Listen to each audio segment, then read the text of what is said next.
میرے تمام بہن اور بھائیوں کو السلام علیکم۔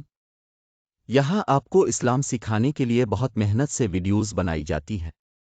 ہماری آج کی ویڈیو ہے صحیح البخاری شریف، حدیث نمبر 118۔ عبدالعزیز بن عبداللہ نے ہم سے بیان کیا، ان سے مالک نے ابن شہاب کے واسطے سے نقل کیا، انہوں نے عرج سے، انہوں نے ابو ہریرہ رضی اللہ تعالیٰ عنہ سے، وہ کہتے ہیں کہ لوگ کہتے ہیں کہ ابو ہریرہ رضی اللہ تعالیٰ عنہ بہت حدیثیں بیان کرتے ہیں، اور میں کہتا ہوں کہ قرآن میں 2 آیتیں نہ ہوتیں تو میں کوئی حدیث بیان نہ کرتا۔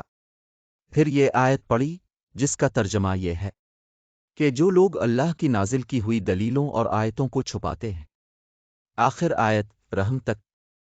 واقعہ یہ ہے کہ ہمارے مہاجرین بھائی تو بازار کی خرید و فروخت میں لگے رہتے تھے اور انصار بھائی اپنی جائیدادوں میں مشغول رہتے، اور ابو ہریرہ رسول اللہ صلی اللہ علیہ وآلہ وسلم کے ساتھ جی بھر کر رہتا تاکہ آپ کی رفاقت میں شکمپری سے بھی بے فکری رہے، اور ان مجلسوں میں یہ حاضر رہتا جن مجلسوں میں دوسرے حاضر نہ ہوتے، اور وہ باتیں محفوظ رکھتا جو دوسرے محفوظ نہیں رکھ سکتے تھے۔